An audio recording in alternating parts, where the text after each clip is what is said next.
sebagai Direktur Utama di Kereta Api Indonesia.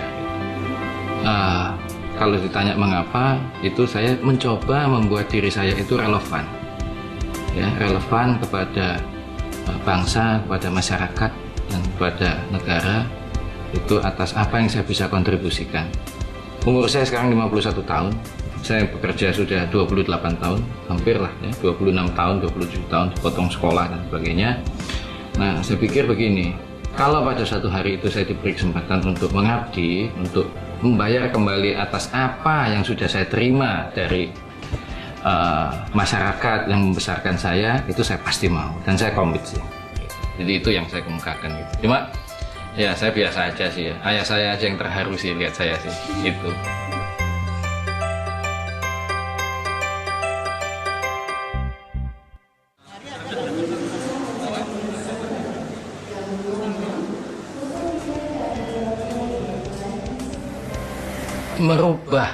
Merubah sesuatu itu kan sebenarnya harus tahu soul-nya dulu, jiwanya dulu.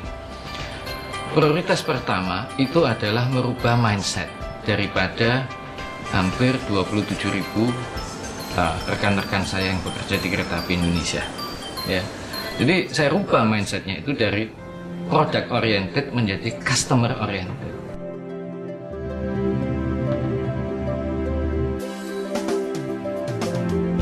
Sebelum saya, kebanyakan teman-teman saya ini bukan tidak bisa kerja, Pak. Bukan. Tapi pikirannya begini, kalau mau begini, nggak mau ya sudah.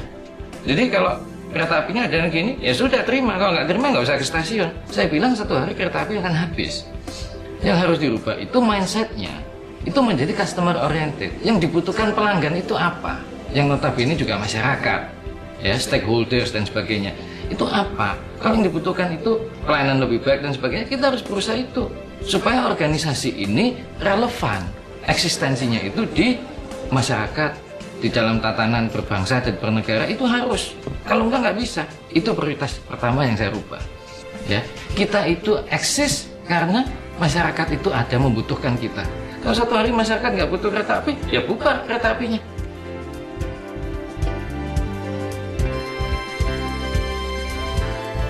Mindsetnya itu harus serving, harus melayani, gitu ya.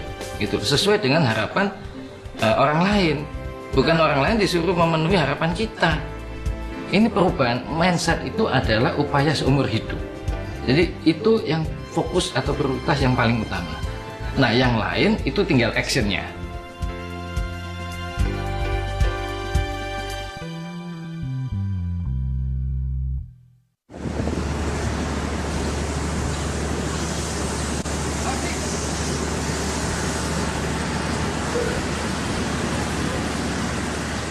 Yang kedua yang dibutuhkan itu adalah upaya yang sungguh-sungguh dan konsisten.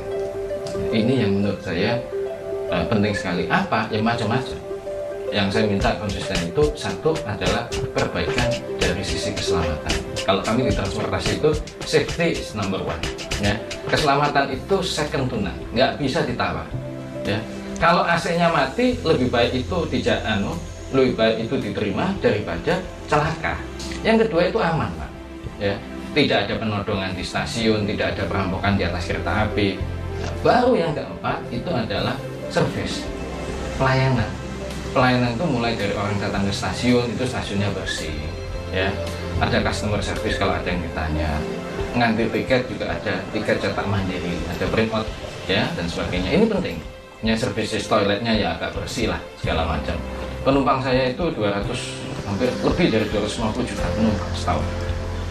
Bayangkan ngurus toiletnya itu bagaimana, ya. Jadi ini harus dipertahankan.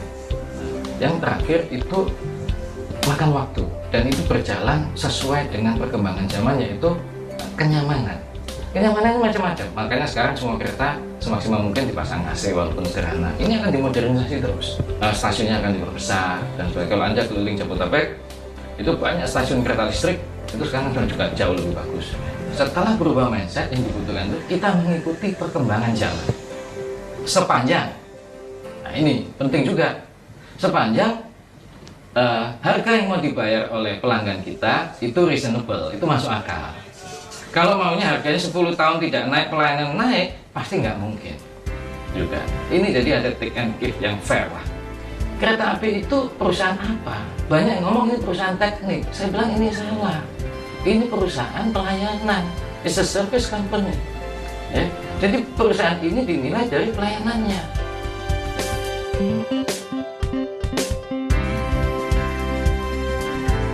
Oh, kita itu tidak menciptakan lokomotif kok. Ya. Kita juga tidak membuat rel sendiri, itu beli. Ya. Yang stasiun itu yang bangun kontraktor dan sebagainya. It's a service company. Ya, gitu.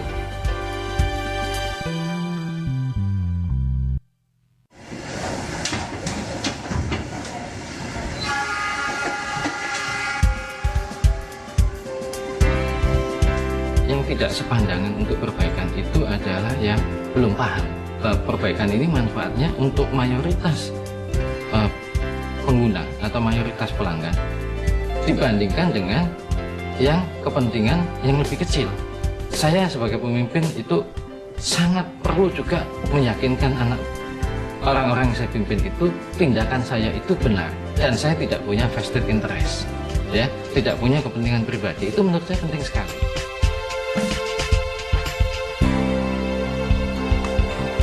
Semua orang bekerja itu ya harus bekerja di lapangan karena ini pelayanan ini sifatnya fisikal. Ya, pelayanan fisik. Kalau saya hanya di kantor aja, terima tamu, ketawa-ketawa, ya, terus mungkin minum-minum, nanti malam ada acara, jadi bawa batik terus di mobilnya, gitu ya, betul kan? Ada kan banyak orang tuh mobilnya itu isinya batik, jas, dasi, nggak ada. Coba bapak lihat mobil saya, turun aja ke bawah, nggak ada pak. Saya itu yang ada ini, ada jaket satu, itu aja pak. Jadi yang penting itu kalau mau melakukan ini semua, ya itu harus memberikan contoh langsung ke lapangan. Jadi saya itu bisa merasakan gitu.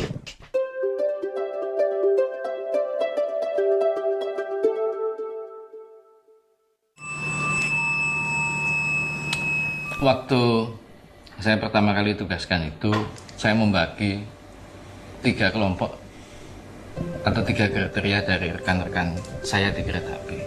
Sepertiga itu adalah kelompok yang sudah tidak mau berubah. Yang sepertiga lagi itu adalah kelompok yang bingung. Bingung itu memang dari dulunya memang dia bingung, gitu. Harus ngapain. Sepertiga lagi memang kelompok yang ingin berubah. Setelah 5 tahun, saya yakin kelompok yang tidak ingin berubah ditambah kelompok yang bingung itu tidak ada 5%. 95% itu pasti berubah dan sebagainya. Kenapa itu bisa? Saya kasih contoh satu-satu. Mimpin itu harus ngasih contoh. You bodoh boleh, ya, nggak sekolah tinggi juga boleh mimpin itu, ya. Tapi kalau Anda tidak memberi contoh, saya yakin yang Anda pimpin tidak akan baik. Tidak bisa memimpin itu dengan memberikan keputusan, apalagi surat keputusan. Itu nggak jalan. Surat keputusan itu dijalankan secara robotik, soul-nya nggak dapat ya. Yang mimpin itu harus ngasih contoh, dia sendiri harus turun. Kalau saya mau petugas saya jalan kereta malam itu tidak tidur, saya juga harus tidak tidur. Kalau saya Sabtu Minggu itu selalu peak biasanya, kalau kereta penumpang. Nah, kalau kena piket aja termasuk saya. Saya nggak ngatur jadwal piket saya. Yang ngatur jadwal piket Sabtu Minggu itu Direktur Keselamatan. Saya patuh pada jadwal yang dibuat untuk saya. Dan saya jalani. Ya saya kayak petugas. Kadang saya juga jaga pemeriksaan tiket, kadang saya lihat ke depo, ya, ngatur penumpang di atas peron dan sebagainya. Ya biasa aja. Ya harus ngasih contoh dong.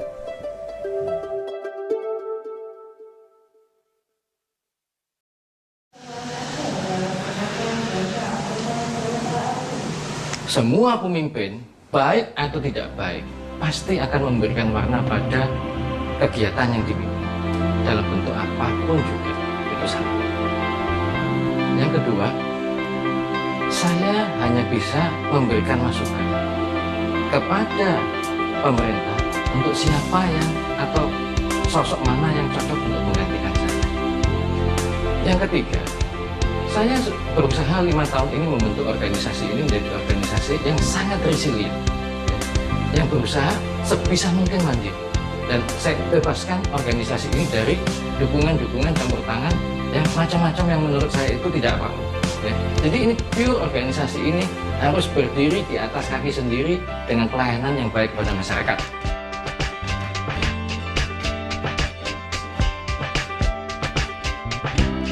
Kaderisasinya dilakukan enggak? Saya lakukan kaderisasi. Saya kira-kira ada 20 mantan staf saya itu yang menjadi direktur utama atau direktur di BUMN, dan mereka melakukan perubahan baik besar maupun kecil. Kaderisasi itu tidak boleh primordial, ya. Tidak boleh karena kesukuan, karena agama, karena jenis kelamin. Jadi dikader sesuai kompetensi dan prestasi yang pernah dicapai. Jadi organisasi ini selalu fair, ya. Soalnya kalau sudah sekali tidak fair, sekali Anda punya anak emas, itu Anda akan menciptakan ketidakpuasan, mungkin bukan satu tapi dua. Itu aja.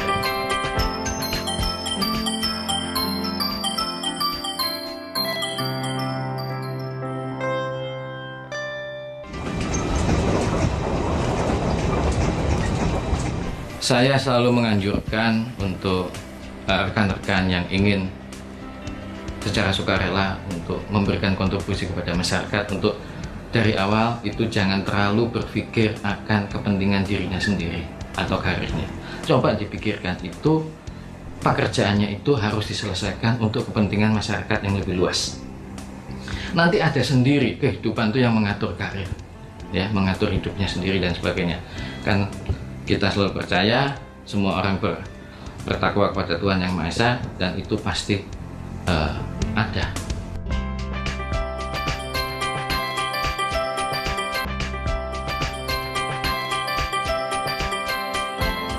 Jadi nggak usah lah dari awal itu berpikir, wah kalau begini tindakan saya nanti saya karirnya tidak maju. Cobalah berbuat yang terbaik di dalam tugasnya masing-masing, ya. Niscaya itu apa yang Anda harapkan itu pasti akan terjadi. Karena ini pekerjaan itu sebenarnya pengabdian masyarakat itu tidak boleh dijadikan cita-cita, tapi pengabdian masyarakat itu adalah amanah. Itu aja dari saya. Terima kasih.